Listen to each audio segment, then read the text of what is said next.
किया जाएगा, क्योंकि बहुत शोषण होता है सरकार का, क्या कहेंगे? जो गठबंधन को नहीं संभाल पा रहे, मेरी तो समझ के परे है कि भाई ये लोग कौन सी दुनिया में ये लोग जी रहे हैं।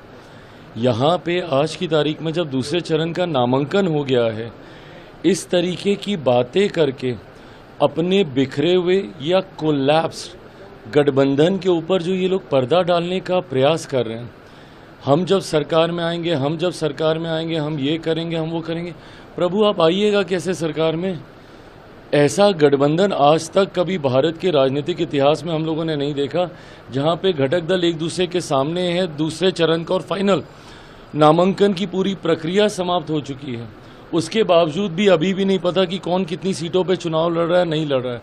एक साथ घटक दल कभी एक साथ बैठे नहीं। राहुल जी जिन्होंने इतनी मेहनत की, सब SIR को लेकर लोगों को भ्रमित करने का कार्य किया, सब किया, वेयर इज ही, है कहाँ वो? Completely vanished. इतना यहाँ पे गठबंधन में बवाल चल रहा है। क्या ये नैतिक जिम्मेदारी दो बड़े घटक दलों की नहीं थी?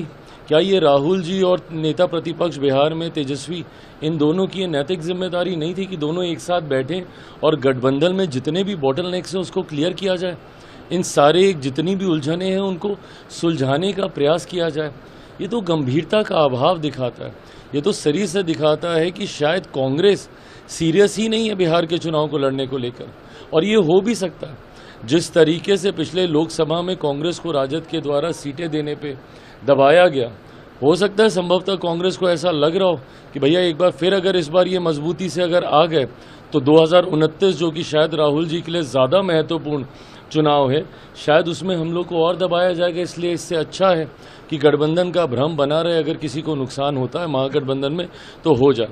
हकीकत है जितने भी ये लोग लोक लुभावन बहाने वादे जो भी है कर लें, हकीकत है 14 नवंबर के बाद बिहार में सिर्फ और सिर्फ NDA की सरकार बनने जा रही है। बिहार की जनता इस बात को समझ गई है कि जो गठबंधन में 5-6 घटक दलों को एक साथ नहीं रख सकते, वो बिहार की 14 करोड़ जनता को कभी एक साथ नहीं रख पाएंगे।